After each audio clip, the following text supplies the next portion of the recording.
आप लोगों ने कभी ना कभी तो लॉ ऑफ अट्रैक्शन के बारे में सुना ही होगा। बेसिकली ये एक ऐसा प्रोसेस, ऐसा टेक्निक होता है जिसमें आप यूनिवर्स से वो सब कुछ मांगते हैं जिसकी आपको जरूरत है। लेकिन क्या ये एक्चुअली में वर्क करता है, आइए देखते हैं। तो मैंने $1,00,000 का एक नोट बनाकर उसे कमरे की छत पर चिपका दिया और सुबह उठते ही मेरी नजर उस नोट पर पड़ती और वो मुझे याद दिलाता कि यही मेरा मुकाम है।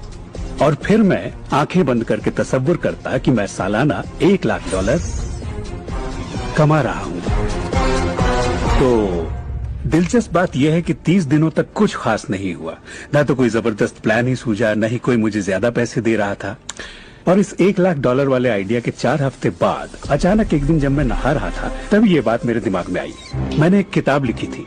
मैंने सोचा अगर मैं 25 सेंट के हिसाब से 4 लाख किताबें बेचता हूँ तो $1,00,000 तो हो जाएंगे। अब किताब तो थी मगर ये ख्याल कभी नहीं आया। और मेरे ख्याल से एक रहस्य ये भी है कि जब प्रेरणा मिले तो उस पर विश्वास करो और अमल करो। मैं नहीं जानता था ये कैसे होगा, कैसे किताब की 4 लाख प्रतियां बेचूंगा, कभी किया ही नहीं था। और फिर मेरी नजर सुपरमार्केट में नेशनल इंक्वायरर पर पड़ी। मैंने उसे हजारों बार देखा होगा मगर कहीं छिपा सा था और अचानक ही उछल कर सामने आ गया।